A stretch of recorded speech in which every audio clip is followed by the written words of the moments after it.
আজকে আমি করব মাছের ঝোল।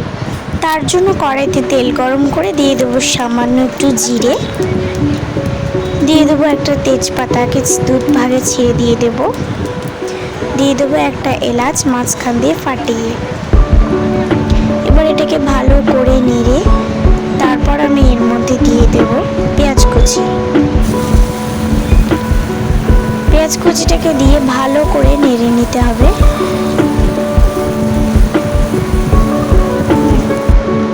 এবার আমি এর মধ্যে দিয়ে দেবো টমেটো কুচি। টমেটোটাকে পেঁয়াজের সঙ্গে ভালো করে নেড়ে ভেজে নিতে হবে। পেঁয়াজটা যখন ভাজা হয়ে যাবে তখন আমি এর মধ্যে মশলা দিয়ে দেবো।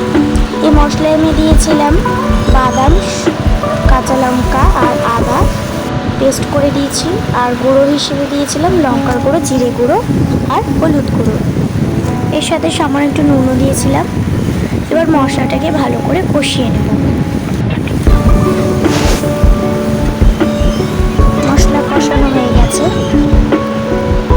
এবার আমি এর মধ্যে যে বাটিটায় মশলা রেখেছিলাম তার মধ্যে জল দিয়ে ভালো করে ধুয়ে দিয়ে দেবো। দিয়ে আবারও আমি এই মশলাটাকে ভালো করে কষিয়ে দেব। মশলা থেকে যখন কষানো হয়ে যাবে তখন আরেকটু সামান্য জল দিয়ে আবারও কষিয়ে নেব। এবার মশলা থেকে যখন তেল ছেড়ে আসবে তখন আমি এর মধ্যে পরিমাণ মতো জল দিয়ে দেবো।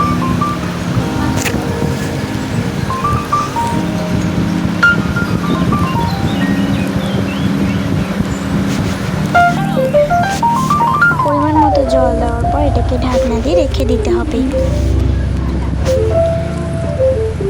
এরপর ঢাকনা তুলে এর মধ্যে দিয়ে দেবো ভেজে রাখা আলু,